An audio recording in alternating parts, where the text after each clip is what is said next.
Highly processed ആയിട്ടുള്ള food കഴിക്കുന്നവരിലും അതുപോലെ exercise ഒന്നും ചെയ്യാതെ സെഡൻഡറി ലൈഫ് ഫോളോ ചെയ്യുന്നവരിലും വരാൻ സാധ്യതയുള്ള ഒരു കണ്ടീഷനാണ് നോൺ ആൽക്കഹോളിക് ഫാറ്റി ലിവർ. വേൾഡിലെ എസ്റ്റിമേഷൻ നോക്കുമ്പോൾ 1047 ആളുകളിൽ വരാൻ സാധ്യതയുള്ള ഒരു കണ്ടീഷനാണ്.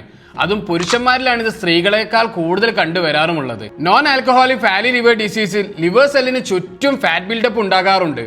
അത് പിന്നെ ട്രീറ്റ്മെന്റ് ചെയ്യാതെ ഇരിക്കുമ്പോഴും അതുപോലെ ഹെൽത്തി ലൈഫ് മെയിൻറ്റെയിൻ ചെയ്യാതിരിക്കുമ്പോഴും ലിവറിന്റെ എൻസൈം ആക്ടിവിറ്റിയെ എല്ലാം ബാധിച്ച് കോംപ്ലിക്കേഷൻസ് ഉണ്ടാക്കാറുണ്ട്. അതുപോലെ ഈ കണ്ടീഷൻ കൂടുതലായി കണ്ടുവരാറുള്ളത് അമിതവണ്ണമുള്ളവരിലും ഡയബറ്റിക്സും കൊളസ്ട്രോളും അമിതമായിട്ടുള്ള ഫാസ്റ്റ് ഫുഡ് കഴിക്കുന്നവരിലും പെട്ടെന്ന് വെയിറ്റ് ലോസ് ആയവരിലും അതുപോലെ ധാരാളം സ്മോക്ക് ചെയ്യുന്നവരിലും ചില മരുന്നുകൾ കഴിക്കുന്നതിലൂടെ എല്ലാം ഫാറ്റി ലിവർ വരാറുണ്ട്. ഇത് വരാതിരിക്കാൻ നമ്മൾ ചെയ്യേണ്ട കാര്യം ഫിസിക്കൽ ആക്ടിവിറ്റി കൂട്ടുക, അതുപോലെ ബാലൻസ്ഡ് ആയിട്ടുള്ള ഡയറ്റ് ഫോളോ ചെയ്യുക, ഷുഗർ കണ്ടന്റ് കൂടുതലുള്ള സോഫ്റ്റ് ഡ്രിങ്ക്സ് എല്ലാം ഒഴിവാക്കുക.